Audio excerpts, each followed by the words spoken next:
Magandang araw po sa ating lahat muli. At meron akong i-share ulit muli dito.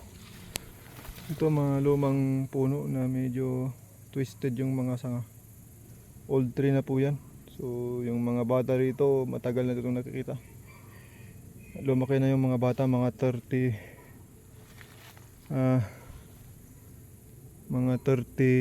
magko-40 na sila. Yung mga bata dito halos hindi lumaki. So ganyan talaga yung laki niya. So nung bata sila, medyo bata-bata rin to syempre. Pero isa lang luma itong nakahoy. Hindi masyado to lumalaki. Ito yung nagbubunga ng maliliit na kulay itim. Pag hinog, pwedeng matamis-tamis din yan pag kinain. So sa may north side nya, dyan po yung north side. Okay, so may deposito po. May deposito at saka yan, yung nakahilira po yan, pinutol-putol na lang po yung puno. So ang direksyon niya rin po ay dito sa may north side. Ito ay sa south, yun ay north. Dito yung north south. South yung puno na yan. Dyan din po yung isang malaking deposito. Okay, so 40 to kung hindi naman magkakamali is nasa 30 to 40 meters din ang lalim dyan. Dyan yung nakahilira po yan na star apple. Yan, dalawang puno yan pinutol na lang. Okay, so dalawang puno yan na magkatabi. Yung pangatlo nya sakto rito. So kung sukatin mo yung distance nyan, at yung distance nyon, yung pangatlo dito, dun po yung deposito na malaki din po dyan, pangatlo. At nasa north po ng kahoy na to.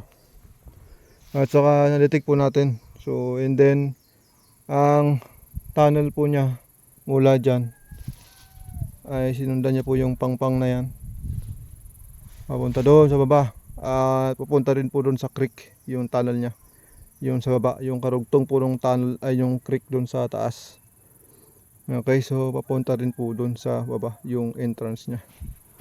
So ayan, so marami po tayong ganong nadidetect.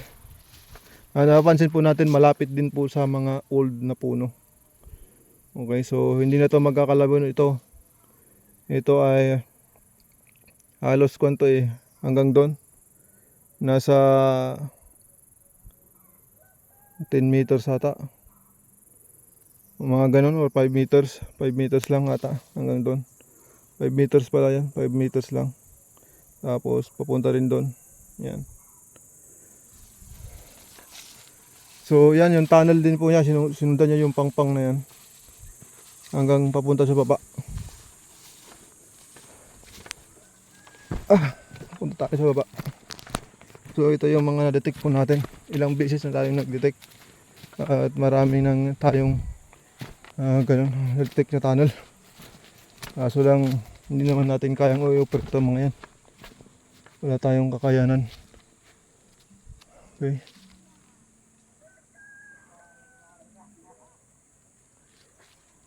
So ayan.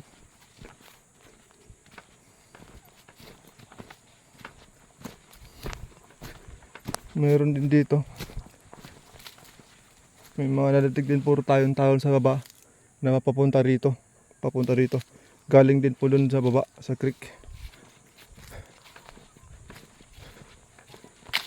So yung tunnel doon sa may star apple papunta rito.